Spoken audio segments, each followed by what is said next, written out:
Some of the most used tools in Modeler can be found under the Modify tab, and they are Move, Rotate, and Stretch. And there's various forms of translate, rotate, and transform, or move, rotate, and stretch. There's several different tools, and the rotate and transform tools, some of those have different action centers that you can take advantage of. And these tools would be rotate, twist, stretch, size, taper, taper constrain, pull, and pull evenly. And I thought what we could do is we could take a look at these different modes for Action Center. And they're located down here on the bottom menu under Modes, and there's 4 to choose from. So I thought we could take a look at all 4. And we'll start with the most common one in the default setting, which is Action Center Mouse. So what I'm going to do is just go to 4 windows.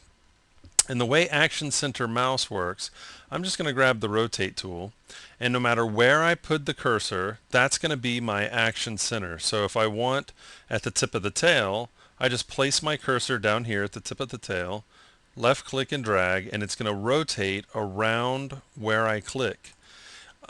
This is my favorite mode to work in because I feel like I'm actually grabbing onto a piece of geometry and rotating.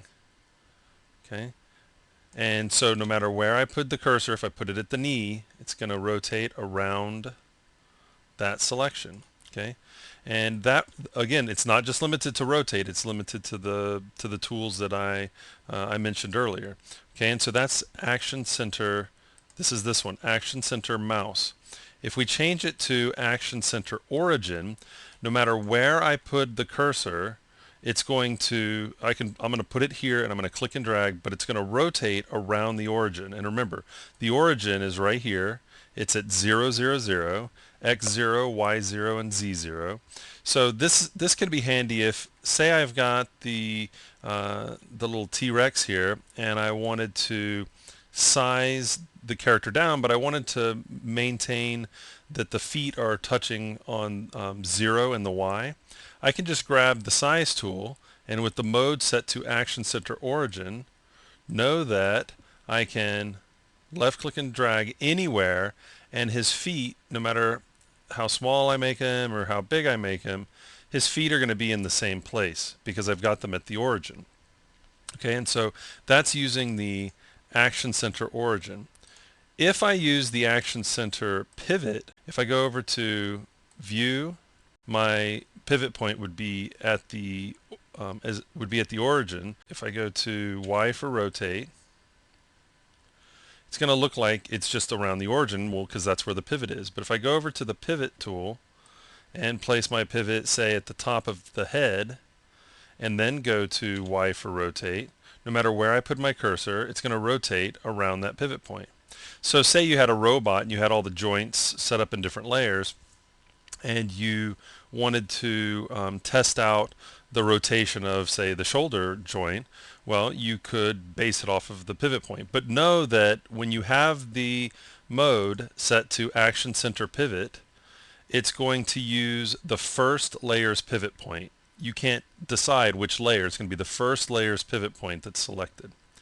Okay, and the last option here is Action Center Selection, and what that does is that takes the bounding box of whatever is selected, and remember, in Lightwave, if nothing is selected, everything is selected, and it's going to pivot around there. So if I was looking at the bounding box of this, it's going to be right around the hip that it's going to rotate around. Now, one useful use for this would be, say we had this eye right here. If I select the eye, and actually I'm going to turn symmetry off and just select this eye, and I wanted to rotate this eye around, but I didn't want it to pop out of socket, well, the nice thing is, with selection, it's going to pick the center of the selection. So no matter where I put my cursor, I'll put it off over here, it's going to rotate in socket because it's picking the center point of that selection. So that could come in really handy for making sure that the eye doesn't pop out of socket whenever I rotate it, but but I get to rotate it based off of the center point of that selection.